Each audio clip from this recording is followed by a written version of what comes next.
permanece autoritario. De no contarse con ese acompañamiento social, la destitución de un presidente elegido por voto popular a través de juicio político puede generar un descontento social difícil de dimensionar.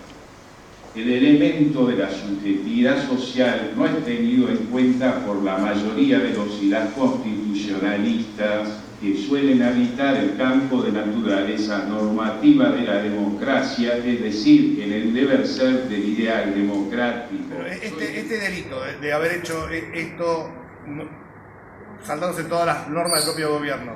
He compartido de mesa con Mario Mazzettini, con Jorge Rivas, a quien admiro mucho, y tengo que decirlo con Jorge Tagliana, que quiero mucho.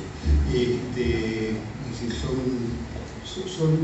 son realidades, ¿no? Después de las palabras de Rivas, hablar de juicio político, yo después voy a decir algo, pero quiero sentarme en algo. Soy profesor de Derecho Penal.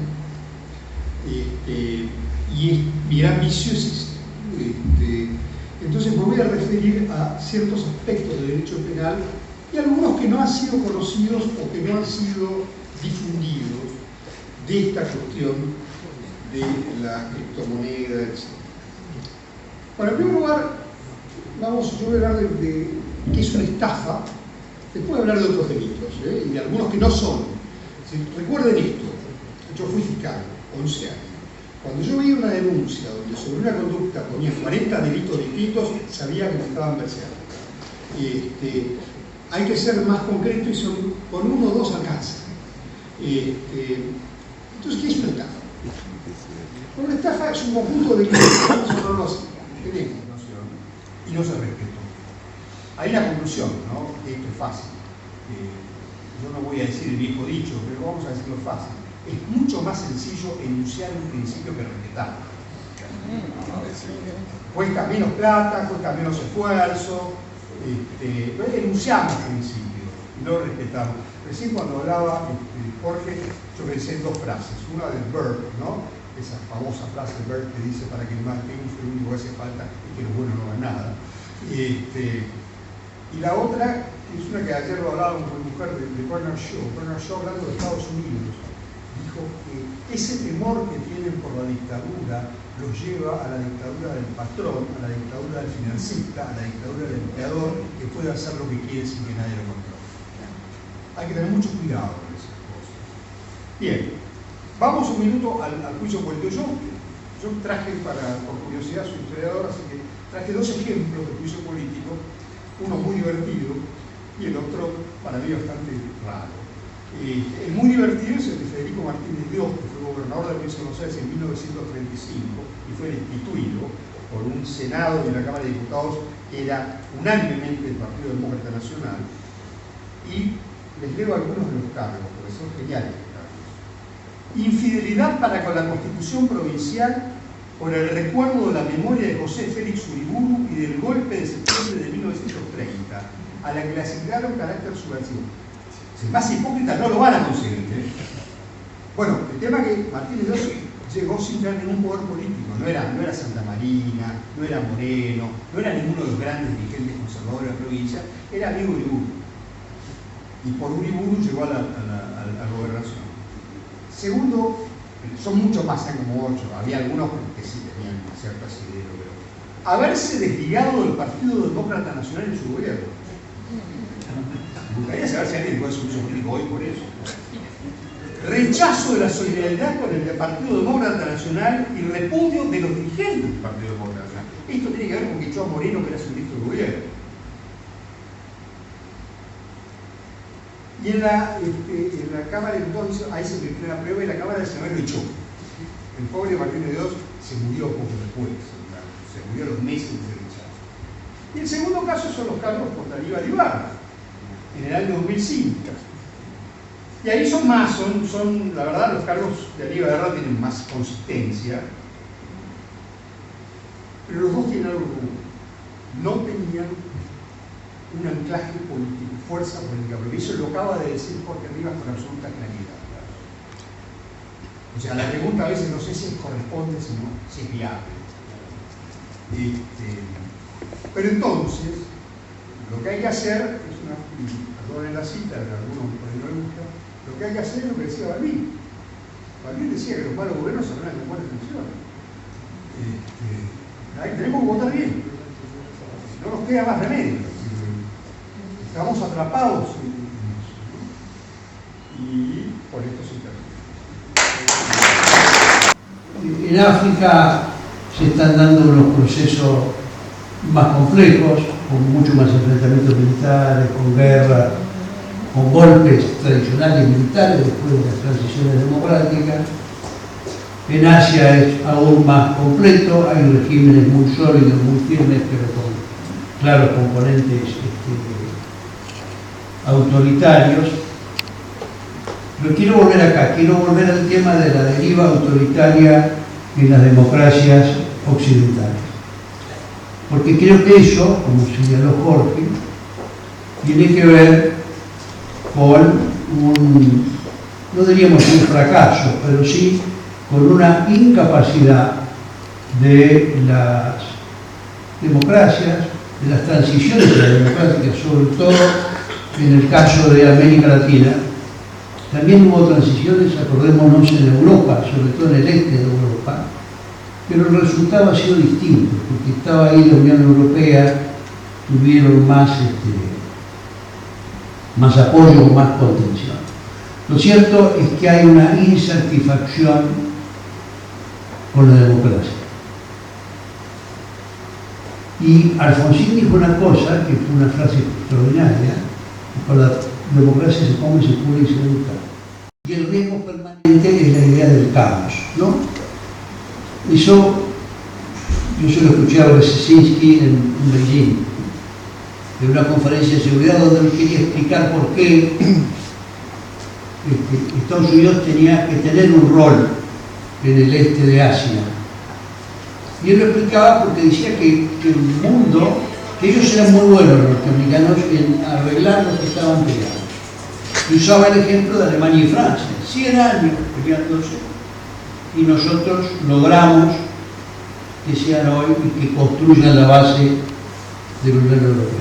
Bueno, hay una obligación constitucional que nos dice cómo, en el artículo transitorio, nos dice: hay que recuperarlo a través de acciones políticas y diplomáticas, respetando los intereses, en fin, todo lo que sabemos. Y la verdad es que si uno mira este siglo XXI, por eso hablo un poco de las potencias y de los mundos emergentes, creo que es fácil poder determinar que el Atlántico Sur, así como está perdiendo peso el Atlántico Norte, y el centro de gravedad del mundo y del comercio se va hacia el este de Asia, hacia el estrecho de Malaca, hacia Hormuz, hacia Darmander, al mismo tiempo también va recobrando mayor peso relativo el sur, el Atlántico Sur, suplantado por quién, por los Estados Unidos y por el Reino Unido, que van de ascensión, Malvinas, y por qué hacen un puerto en Malvinas mirando la Antártida. Eso es lo que están haciendo.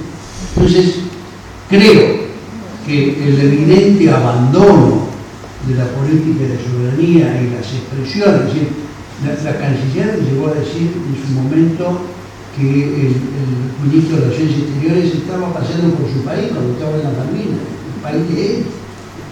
Porque él le había dicho, bueno, la verdad está haciendo un acto de violencia, recorriendo el territorio ocupado, y por lo menos podría haber pedido permiso o avisar que iba a hacerlo. No hicieron nada de todo eso. O sea, creo que ahí, en política exterior, al subordinarnos tan extraordinariamente como lo estamos haciendo ni siquiera a la política exterior de Estados Unidos, porque nos subordinamos a los vaivenes de Trump, que hoy son la política de Estados Unidos, pero no sabemos si mañana va a ser la misma, no sabemos si la política de Elon Musk, que ya choca contra el Pentágono y choca contra la NSA, la National Security Agency, va a perdurar, no sabemos. Pero lo cierto es que se ha subordinado a esa política, buscando el apoyo del fondo, pero recibiendo los aranceles.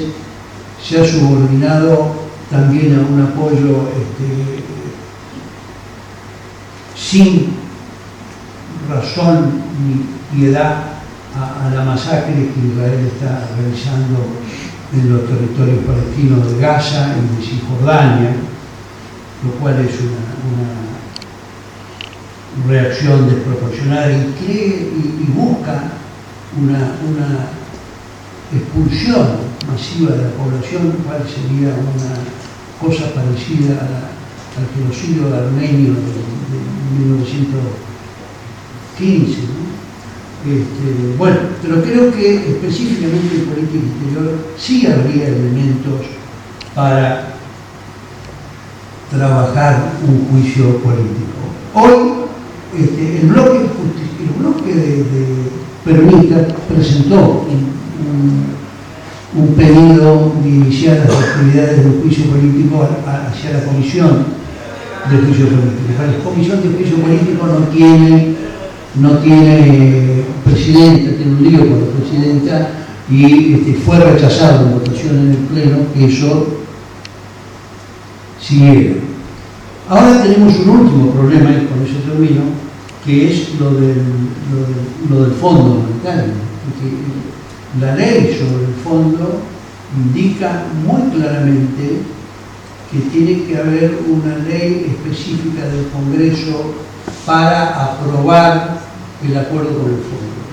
Y la verdad que no ha habido ley específica del Congreso y es dudoso que un DNU que se refiere a la intención de negociar con el fondo pueda ser equiparado o tomado como si fuera una ley del Congreso específica. Sobre todo, no conocemos el acuerdo, pero probablemente dentro de las condicionalidades entren algunos de los temas que no pueden ser tratados por los DNU, que sabemos que son temas que tengan que ver con la parte tributaria, que tenga que ver con el derecho penal y que tenga que ver con temas de defensa. Es decir, entonces me parece que ese es otro elemento más adicional y en ese caso el Senado, el bloque peronista, el interbloque peronista, mejor dicho, ha hecho una declaración fuerte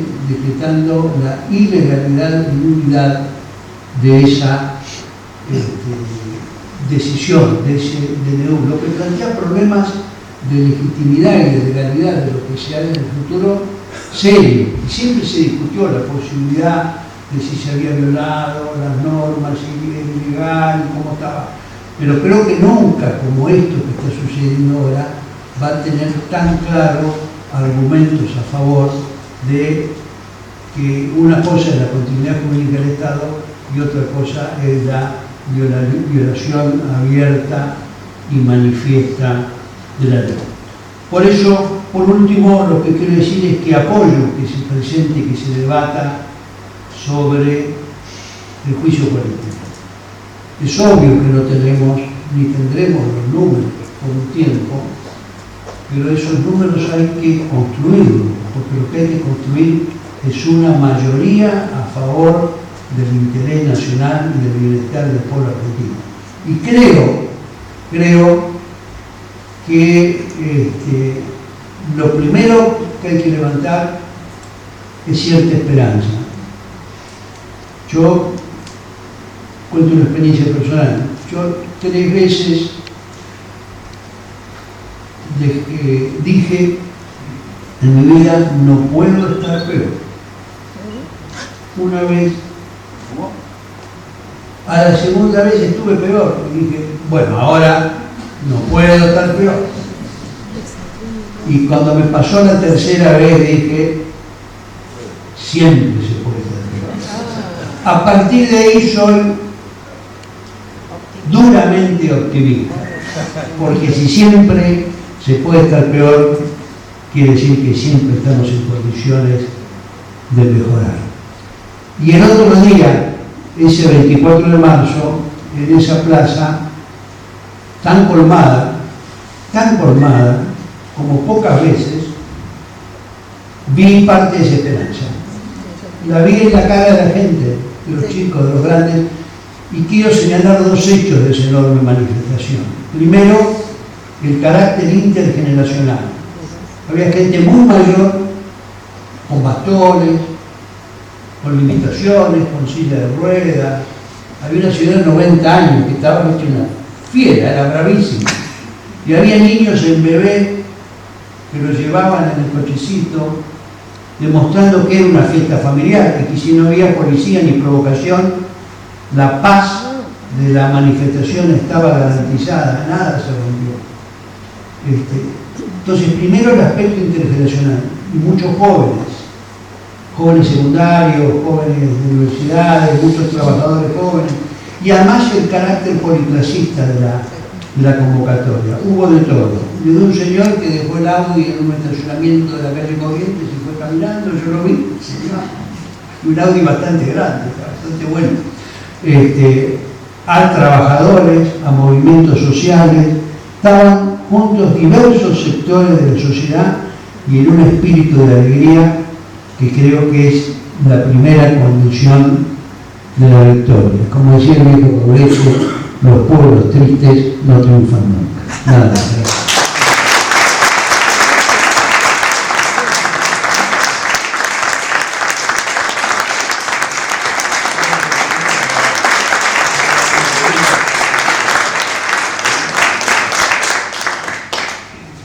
Bueno, excelente todas las exposiciones. Como vemos, motivos sobran. Hay que ir hacia adelante con el juicio político, pero no hay que tener muchas expectativas a su alrededor, porque podría ser la ilusión de un atajo que no nos lleve a ningún lado. Y el tema es infinitamente más complejo. Lo que queda abierto entonces es algún comentario o alguna pregunta que quiera hacer alguno de ustedes.